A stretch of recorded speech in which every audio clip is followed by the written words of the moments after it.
iaitu ke Kedem Country.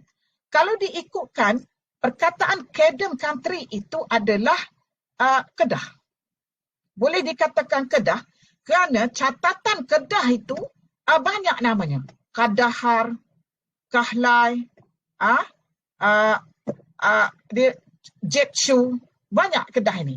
Jadi the Kedem Country besar kemungkinan itu adalah negeri Kedah sekarang ini. Semenanjung Malaysia disebut Malay States. Kemudian Kedah dikenali sebagai Kadaram. Tadi dalam catatan Bible dia sebut Kedem Country. Maknanya itu adalah Kedah. Baik. Berdasarkan video yang kita saksikan tadi, Prof. Solehah Yaakob dia mengatakan bahawa ayat di dalam Genesis pasal 25 ayat 6, di mana dalam ayat tersebut disebutkan perkataan the land of Kedem.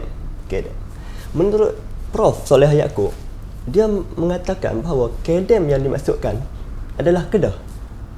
Itu bagi saya tidak wajarlah. Sebab Kedah belum dinamakan dengan Kedah, ataupun Kedah baru dinamakan dengan nama Kedah. Seawal-awalnya selepas kewafatan ataupun kematian seorang yang bernama Ibnu Qudazbih. Dia seorang pengembara Arab yang dia pernah menyebutkan nama Kedah dengan kilah di dalam kitab dia Al-Masalik wal Mamalik. Jadi dalam kitab tu tak guna nama Kedah lah? Ya, tidak. Dalam tu disebutkan kilah.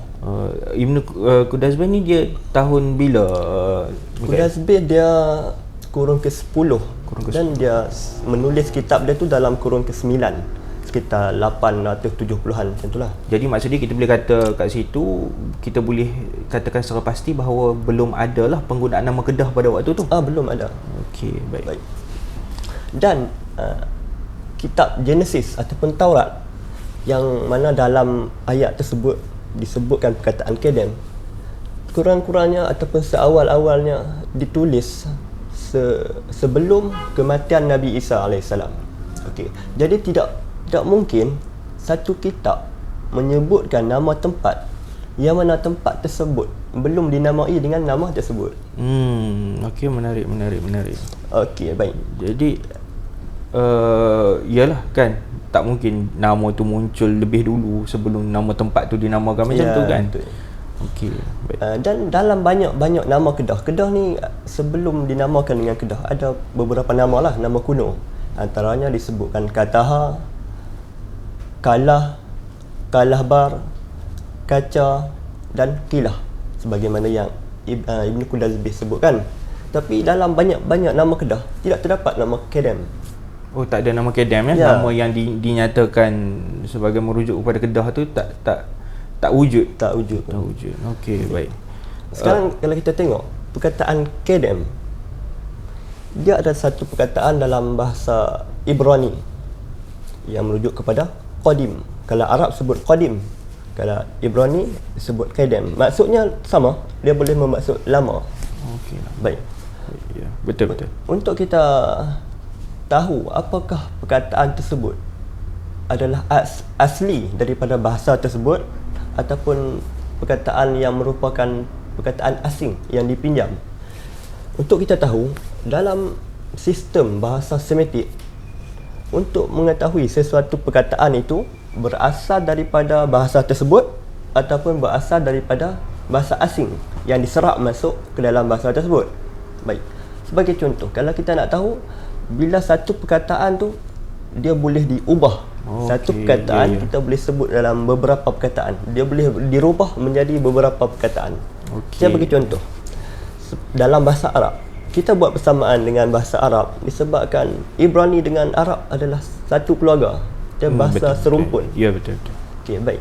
Dalam Arab, misalnya kata kataba, 3 akal kata ni, kataba, dia boleh dirubah menjadi kitab, maktab, maktub.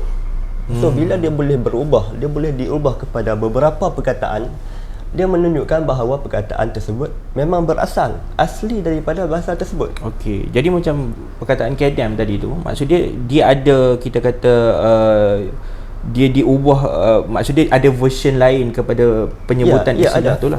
Kalau kita tengok Kedem, dia berasal daripada Qaf, Dalet, Mem. Dan dia boleh dirubah menjadi Qidmah, Qadamon, Qadamai. So, jadi menunjukkan memang asli dalam bahasa Ibrani. Dia bukanlah bahasa asing yang disebutkan Kedah. Dibawa masuk ataupun diserap masuk menjadi Kedem. Kedem. Dalam video tu Profesor Dr. Solehah juga menyatakan bahawa mereka tak boleh sebut Kedah. Itu sangat tidak masuk akal lah bagi saya. Disebabkan katanya bahawa orang lidah ahli kitab ataupun Bani Israel tidak mampu untuk menyebutkan perkataan Kedah dengan sempurna, maka perkataan tersebut perlu diubah, disesuaikan dengan lidah mereka. Ini bagi saya satu yang tidak masuk akal lah. Sebab kalau kita tengok dalam Perjanjian Lama ataupun Old Testament, ada ayat yang menyebutkan Makedah. Ada istilah bunyi macam Kedah. Ya, ada. Dia terpulang sama ada Makedah ataupun Makedah, tapi ada. Kebetulan Mikael, kita ada kat sini kitab yang kitab Yahudi sendiri. Boleh tak bagi contoh tu? Mungkin kita boleh dia tengok dalam sini. kitab Joshua Perjanjian Lama. Fasa 10 ayat nombor 10. Fasa 10 ayat nombor 10. Memang tulis kat sini. Ini terjemahan dia. Terjemahan dia tulis Tu Azekah and Makedah. Jadi adalah Makedah. Tapi kita tengok dulu Ibrani dia kan. Ad Azekah wa ad Makedah. Jadi betul lah. Adalah. Memang adalah. So, boleh sebut lah.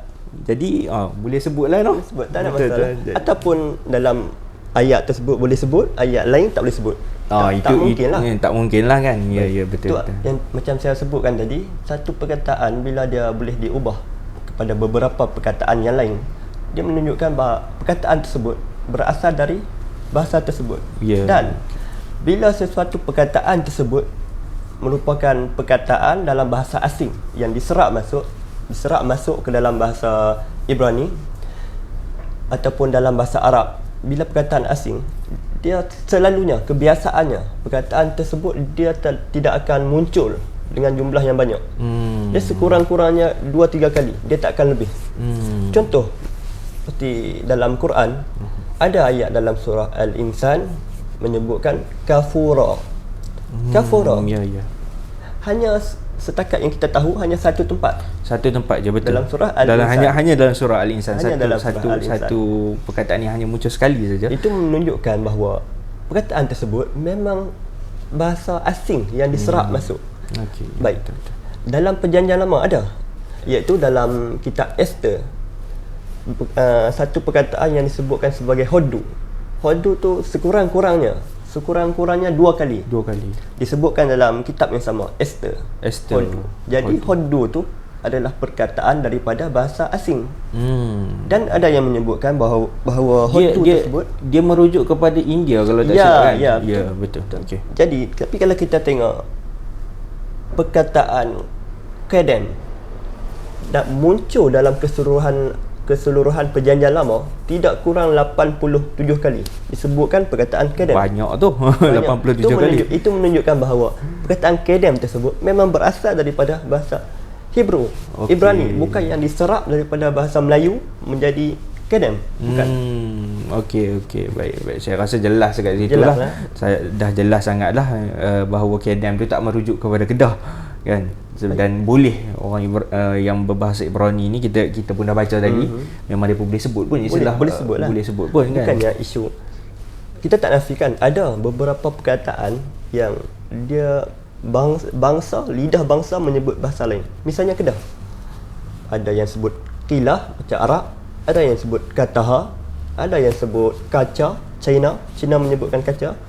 So kita tak nafikan boleh berlaku satu perkataan itu disebut dengan nama yang berbeza oleh kerana bangsa tersebut berbeza.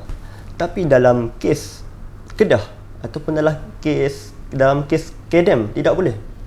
Kerana kita boleh buktikan ada di tempat lain yang menyebutkan Kedah, tidak disebutkan Makedah. Makedah. Bukan disebutkan Makedem. Yang saya baca tadi tu bahkan dia menggunakan huruf qaf. Ya. Itu huruf qaf dalam bahasa Ibrani Itu Makedah tu. membuktikan perkataan Kedem tersebut bukanlah perkataan Kedah ataupun Kedah yang dialihkan menjadi Kedem untuk menyesuaikan dengan lidah ahli kitab. Tidak. Dia memang bahasa asli daripada bahasa Hebrew. Okey, baik. Jadi jelaslah dekat situ bukanlah maksudnya Kedem tu tak boleh lah kita nak kata. Tidak boleh kita katakan Kedah, tidak boleh lah. Okey, baik. Kalau Kedah sepatutnya dia mestilah bahasa asing.